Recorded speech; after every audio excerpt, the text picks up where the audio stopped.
Look alive, renegade. What if you took Fortnite's aesthetic and combined it with a puzzle game and then threw in some PvPvE extraction shooter on top? Well, the outcome today is something called Hawked, which is the new free-to-play shooter by My Games. These are the developers behind Warface and other various free-to-play titles that maybe you played.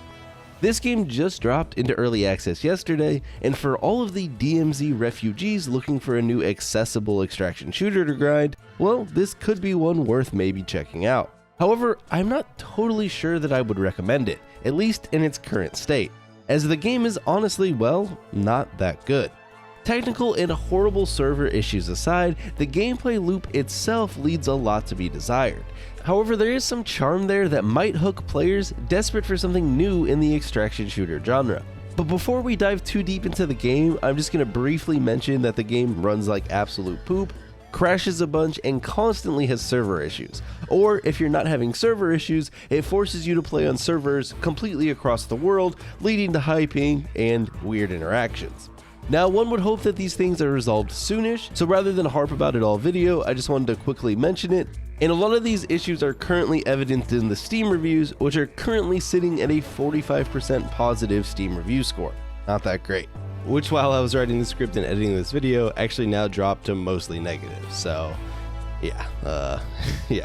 I'll also just specifically add this review as it's something that I heard from others, but apparently My Game sells your data to a ton of people. Now that we got that out of the way, what actually is Hawked? Well, it's a PvPvE extraction shooter where the goal is to collect glyphs by solving puzzles and completing challenges.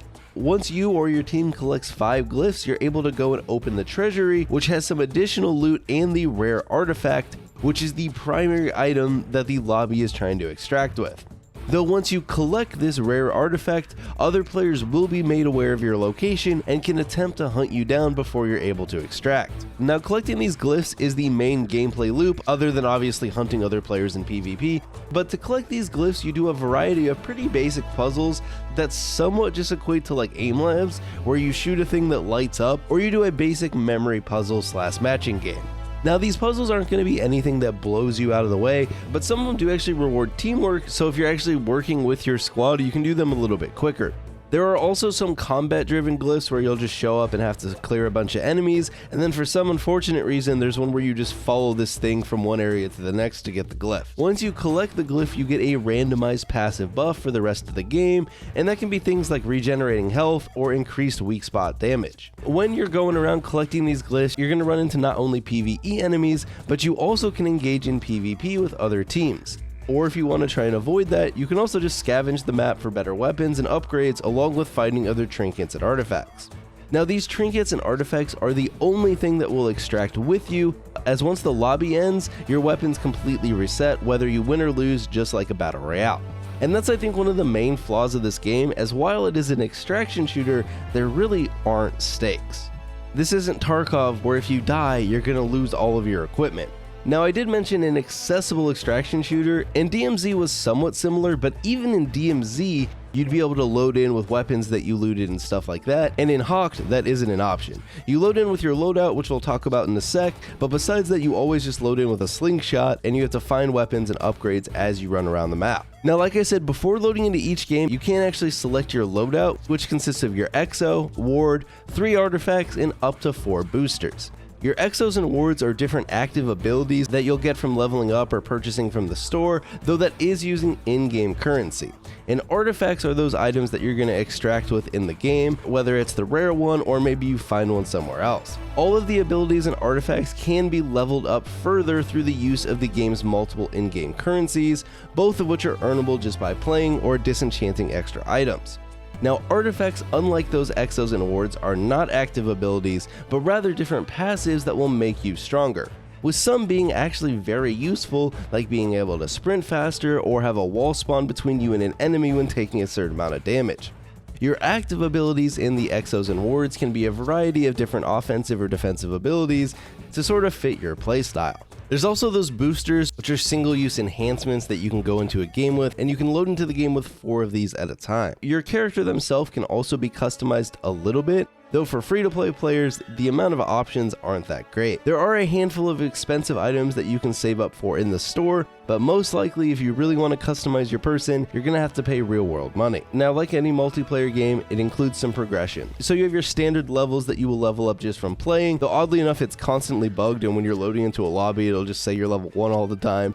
And then on top of this, there's also a battle pass which has a free and paid track. The free track will include some things like artifacts and I think abilities, but it'll also include some of the different currencies and things like that. And then the paid track, has lots of cosmetics and all that good stuff.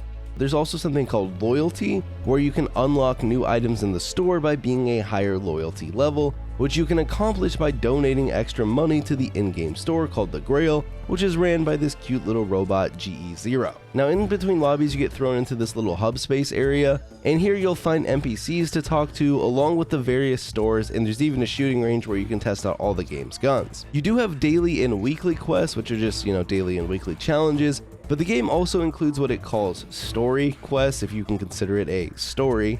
And you can complete these quests to progress through the game's story, and in it you'll unlock things like artifacts. So that's kind of the main gist of the game, but obviously we're gonna have to talk about the gameplay. So it's clearly a third-person shooter with abilities, that's pretty clear, and it also has pretty quick movement with a sliding ability that will go extremely fast down slopes, though it kind of feels like it turns for you when you're sliding down a hill. It's kind of weird. And there's this hoverboard that you can use when you're traversing over water, which can actually make planning out your routes pretty important. And then if you get a certain one of the randomized glyphs, it'll also continue your hoverboard onto land once you leave water. There are also these specific hooks that you can grapple to that'll kind of slingshot your character or get you to a higher area. And then there's some taller walls that you can mantle that are signified by that classic yellow paint. Gameplay and combat, in my opinion, is pretty underwhelming, along with the PvE in the game being mostly just shooting the lizard-looking creatures that kind of just run right at you.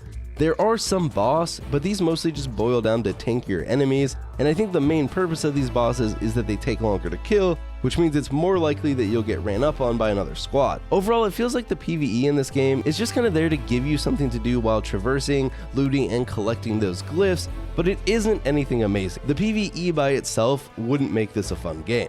If you played DMZ and found the AI in that underwhelming, well, Hawked isn't really much different. But people really enjoyed DMZ because you had the mixture of the PvE and the PvP, and Hawk does give you that.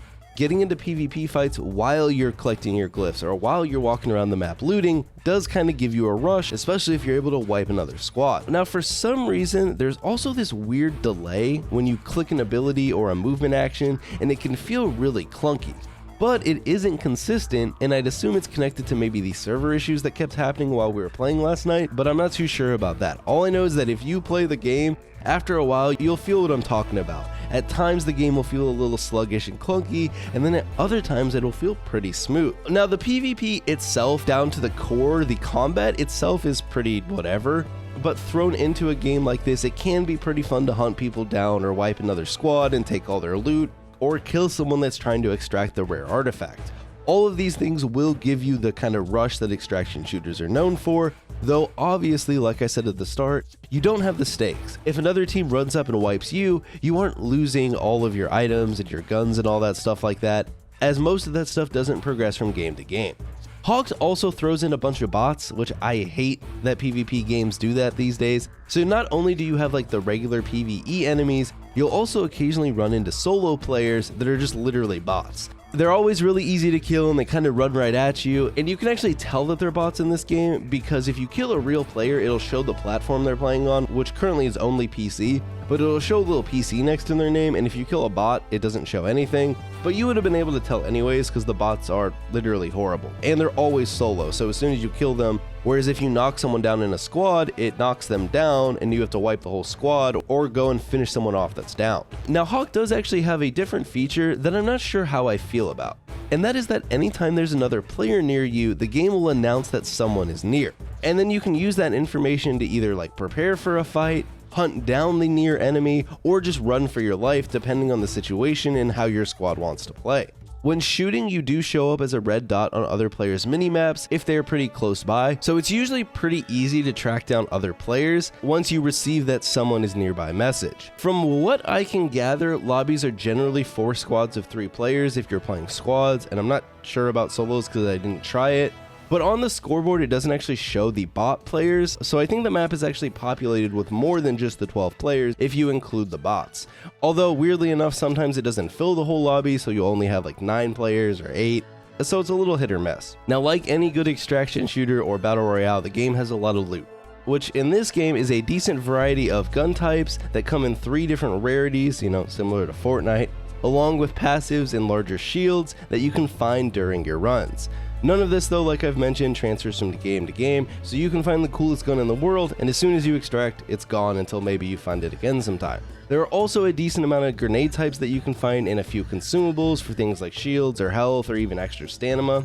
And loot in this game is pretty easy to find, as the map just shows you where all the loot boxes are, but there are also these like secret dig spots that are a question mark on the map, where you show up to the question mark and there's this little area signified, and you have to find a hidden mound to dig up using some sound cues that the game gives you. It's not overly difficult, but again, it'll take a little bit of time, which makes you vulnerable to other real players who might come by. Now, currently in the game, there's just one game mode, though you can play it in either squads of 3 or in a solo mode. But I do wonder if more modes are maybe planned, because the way the UI is set up, it specifically calls this mode Treasure Hunt, so maybe there will be other modes in the future. Or maybe it's signified like this if there is a limited time event or something like that. There are these things called contracts that you can talk to an NPC about in the hub area, but they seem to be locked to experienced renegades during a showdown period, so I'm not totally sure what that is, and I wasn't able to experience that last night. Now, the real question is, with any free-to-play live service multiplayer game, is it going to last? Is it worth playing?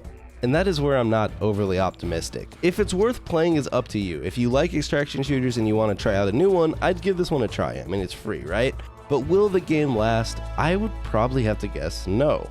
Between the not amazing feeling gameplay, the lack of true extraction shooter stakes, and just literally ripping off the Fortnite aesthetic, I would be hard-pressed to be convinced that this game will be around even a year or so from now. Currently, the game is just on PC, but it only peaked at 1,600 players on the day that it dropped, which is never a good sign for a game that is going to subsist purely off of microtransactions. Now, don't get me wrong, I didn't hate the game while playing, but I am unsure that it really did enough to get me to want to play the game another night. And funnily, one of my friends that I got to play with me literally uninstalled the game after like 4 games, so take that as you will.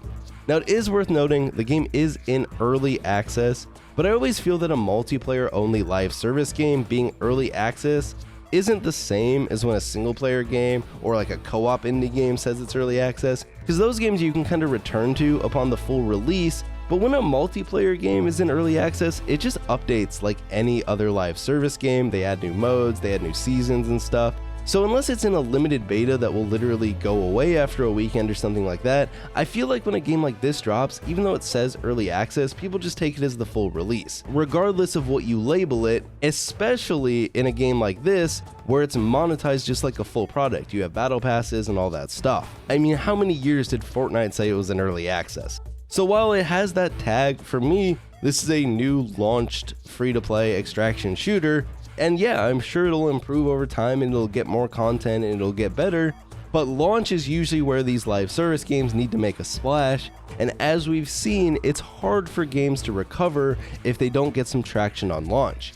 Now, there's a little bit of leeway, I feel like, if a game has an existing IP, like we've seen with Battlefield or maybe even Halo Infinite, you can recover, or Rainbow Six Siege, but when you're a brand new game by a smaller studio with no existing fan base, if it doesn't hit on launch, it usually just dies, and we've seen countless live service products shut down over the years that weren't able to get traction upon launch.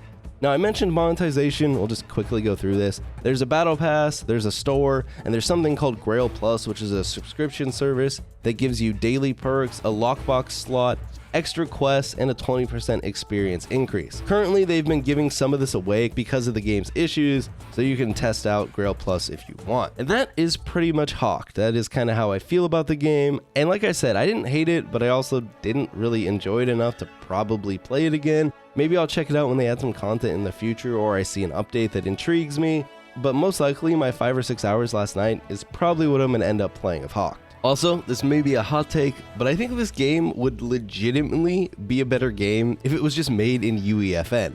They already straight stole the Fortnite aesthetic anyways, so they might have well just made it there. That way they could have at least had smoother and better feeling gameplay. But I'm not a game dev, and that probably diminishes everything they did to make this game. But when we were playing it last night, that was a thought that was just constantly in my head. To close the video though, we'll close it kind of funnily. I mean, just look at this jump.